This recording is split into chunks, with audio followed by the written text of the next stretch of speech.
I'm in my truck today. I'm installing this dash cam. This is the Garmin Dash Cam Mini 2. It's a very small dash cam. It's somewhat lightly featured. It's not it doesn't have a ton of advanced stuff. This is my first dash cam and I want something simple, something that can easily just capture an accident if it happens, but I don't need motion tracking or parking tracking, even though I think this does some of that stuff. I just need something basic and it was out of the way. I don't want to see it or think about it pretty much 99.9% of the time. So this is kind of perfect for me. The installation took like 5 minutes. So I'll run you through how this is set up in my 2021 F150 Tremor. It's gonna be the same pretty much for all F150s, 2021s and up. So I'll run through, show you this, and I'll kind of show you how I run the wire, because if you see my other videos, you know a lot of the mods I do, I like them to be reversible and quickly reversible. So I don't like to hack away. I don't like to unhook things or damage things or cut things, make any permanent changes I can't quickly undo if I decide to trade the truck in or something like that. So yep, let me switch around and I'll show you what this looks like. I was gonna do a whole installation video, but it's so straightforward that it's probably unnecessary. So the camera's right here. I'll show you how it looks like from the driver's side. I'm running the USB cable here. It tucks in here nicely. The thing about this up here, the headliner up here, is it is kind of loose. So I'm probably gonna throw a tiny piece of tape or something in here where you can't see it, but so it'll hold the wire, because I notice it does slip down. Everywhere else it's pretty tight, so I was able to squeeze it behind here. It's behind the weather stripping here, and it runs all through here. You can't see it, it's hidden, it's held in well. And right here I have it coming out, it exits.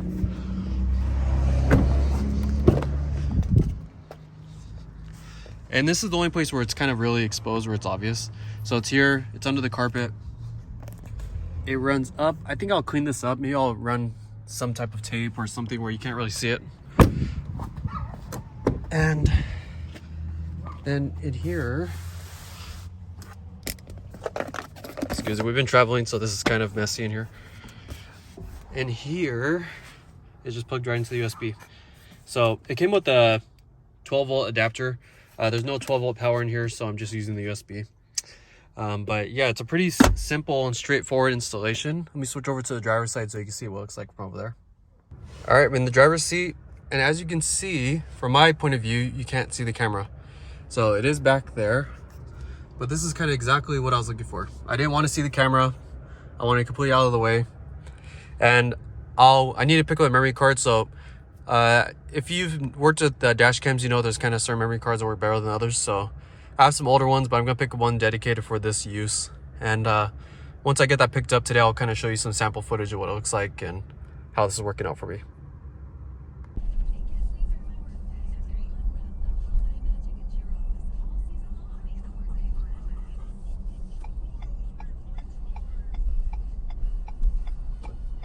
All right, I'm gonna try this out. Hopefully I don't miss anything.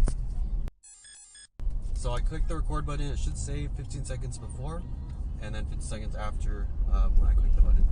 So this will give you an idea of the quality. I'm going to try to copy off the camera using my phone in the smartphone app, not connected to the computer, so that might impact the quality as well, but hopefully not. But here, this should give you a quick idea of kind of what this looks like during daylight and just kind of how this point of view looks from where I bounced it in the truck. Final thoughts. Excuse me if I'm a little stuffy, but so far I like this setup a lot.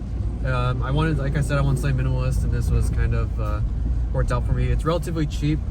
The camera itself is about $130, and the memory card that you need was about $11. A quick note on the memory card: I have a bunch of. I'll put a link to it.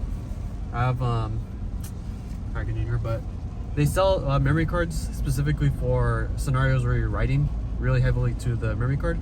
Garmin and a lot of other dash cam companies and security camera companies recommend you buy a memory card that can handle the high writes, because you're writing a lot compared to like a normal scenario where you're maybe reading from the memory card more than writing.